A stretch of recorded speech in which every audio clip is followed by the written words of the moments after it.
नमस्कार दोस्तों, मेरा नाम अभिषेक है और मैं प्रभात एग्ज़ाम के करंट अफेयर शो के 43वें एपिसोड में आपका स्वागत करता हूँ। इस श्रृंखला में हम प्रतियोगी परीक्षा के दृष्टिकोण से दिन के महत्वपूर्ण वर्तमान मामलों को कवर करते हैं। हम विभिन्न समाचार पत्रों और वेब पोर्टलों से महत्वपूर्ण समाचारों को कवर करते हैं।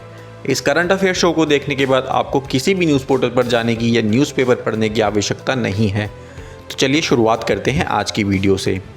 नंबर 1, पूर्व राष्ट्रपति श्री प्रणब मुखर्जी की याद में रहेगा 7 दिन का राजकीय शोक। भारत सरकार ने 31 अगस्त 2020 को army research and referral hospital नई दिल्ली में पूर्व राष्ट्रपति श्री प्रणब मुखर्जी के निधन पर गहरे दुख के साथ 7 दिन के राजकीय शोक की घोषणा की है, जो कि 31 अगस्त से 6 सितंबर तक लागू रहेगा, जिसमें ये दोनों दिन शामिल रहेंगे। इस अवधि के दौरान भारत में उन सभी भवनों पर राष्ट्रीय ध्वज आधा झुका रहेगा जहां इसे नियमित रूप से फहराया जाता है और किसी प्रकार का आधिकारिक मनोरंजन नहीं होगा। नंबर 2, 17वीं आसियान भारत व्यापार मंत्रियों की बैठक। आसियान दक्षिण पूर्व एशियाई देशों का एक क्षेत्रीय अंतर सरकारी संगठन है जिसमें दक्षिण पूर्व एशिया के 10 देश शामिल हैं, जो अंतर सरकारी सहयोग को बढ़ावा देता है और एशिया में अपने सदस्यों और अन्य देशों के बीच आर्थिक, राजनीतिक, सुरक्षा, सैन्य, शैक्षिक और सामाजिक एकीकरण की सुविधा प्रदान करता है। आसियान की स्थापना 1967 में आसियान घोषणा पत्र पर संस्थापक देशों के हस्ताक्षर के साथ हुई थी। इंडोनेशिया, मलेशिया, फिलीपींस, सिंगापुर और थाईलैंड आसियान के संस्थापक देश थे। इसके वर्तमान सदस्यों की संख्या 10 है। आसियान में शामिल अन्य सदस्य देश हैं ब्रुनई, वियतनाम, लाओस, म्यांमार और कंबोडिया। आसियान का सचिवालय इंडोनेशिया की राजधानी जकार्ता में स्थित है। हाल ही में भारत और आसियान के व्यापार मंत्रियों ने मुक्त व्यापार समझौता यानी कि FTA की समीक्षा पर विचार विमर्श के लिए वर्चुअल बैठक का आयोजन किया। इस बैठक में भारत के साथ 10 आसियान देशों के वाणिज्य मंत्रियों ने भाग लिया। भारत और आसियान के बीच पहले से ही एक वस्तु व्यापार समझौता है जिसे ASEAN India trade in goods agreement यानी कि ITGA के नाम से जाना जाता है। यह समझौता आसियान सदस्यों और भारत के बीच एक मुक्त वस्तु व्यापार समझौता है। 2010 में इस समझौते पर हस्ताक्षर किए गए थे। समझौते के अनुसार भागीदारों ने यथासंभव अधिक सामानों पर सीमा शुल्क को समाप्त करने की समय सीमा निर्धारित करने की बात तय की गई थी। नंबर 3, जम्मू कश्मीर के पूर्व लेफ्टिनेंट गवर्नर गिरीश चंद्र मुर्मू को नया कैग घोषित किया गया। जम्मू कश्मीर के पूर्व लेफ्टिनेंट गवर्नर गिरीश चंद्र मुर्मू को नया कैग घोषित किया गया है। कैग यानी कि controller and auditor general of India सरकार का चीफ ऑडिटर होता है।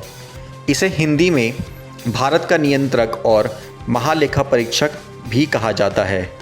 यह वह व्यक्ति होता है जो यह देखता है कि संसद द्वारा अनुमेय खर्चों की सीमा से अधिक धन खर्च न हो पाए या संसद द्वारा विनियोग अधिनियम में निर्धारित मदों पर ही धन खर्च किया जाए।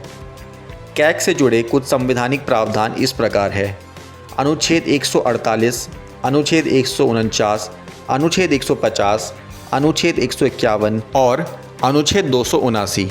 संविधान की 6ठी सूची के अनुसार जिला परिषद या क्षेत्रीय परिषद के खातों को राष्ट्रपति और कैग द्वारा अनुमोदित प्रारूप के अनुसार रखा जाना चाहिए।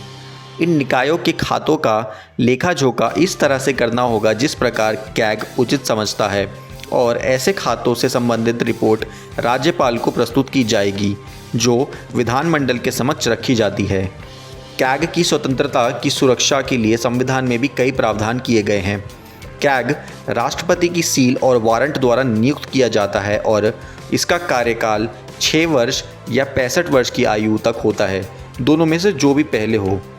कैग को राष्ट्रपति द्वारा केवल संविधान में दर्ज प्रक्रिया के अनुसार हटाया जा सकता है, जो कि सर्वोच्च न्यायालय के न्यायाधीश को हटाने के तरीके के समान है। एक बार कैग के पद से सेवानिवृत्त होने या इस्तीफा देने के बाद वह व्यक्ति भारत सरकार या किसी भी राज्य सरकार के अधीन किसी भी कार्यकाल का पदभार नहीं ले सकता। कैग का वेतन और अन्य सेवा शर्तें नियुक्ति के बाद भिन्न यानी कि कम नहीं की जा सकती। कैग के कार्य और शक्तियाँ कुछ इस प्रकार हैं। कैग भारत की संचित निधि और प्रत्येक राज्य और केंद्र शासित प्रदेश जिनकी विधानसभा होती है कि संचित निधि से संबंधित खातों के सभी प्रकार के खर्चों का परीक्षण करता है। केंद्र के खातों से संबंधित अपनी ऑडिट रिपोर्ट को राष्ट्रपति को सौंपता है, जो संसद के दोनों सदनों के पटल पर रखी जाती है। किसी राज्य के खातों से संबंधित अपनी ऑडिट रिपोर्ट राज्यपाल को सौंपता है, जो राज्य विधानमंडल के समक्ष रखी जाती है। दोस्तों, आज की वीडियो में बस इतना ही। दोस्तों, अब समय आ गया है आज के सवाल का। आज का सवाल है कि भारत के सबसे पहले कैग यानी कि कंट्रोलर एंड ऑडिटर जनरल कौन थे। आपके ऑप्शन हैं राजीव महर्षि, विनोद राय, वीएन राव या एके रे। आप अपने जवाब हमें नीचे दिए गए कमेंट सेक्शन में बताएं। हम इस पर कल की वीडियो में चर्चा करेंगे। दोस्तों, पिछली वीडियो में हमने आपसे पूछा था कि इस वर्ष हो रहे अमेरिकी चुनावों में डेमोक्रेटिक पार्टी के राष्ट्रपति उम्मीदवार कौन हैं। दोस्तों, इसका सही उत्तर है ऑप्शन बी, जो बाइडेन। आप में से उनको बधाई जिन्हें सही जवाब मिले। आज की वीडियो में बस इतना ही। वीडियो पसंद आई हो तो वीडियो को लाइक और शेयर ज़रूर करें और अंत में चैनल को सब्सक्राइब करना ना भूलें। धन्यवाद।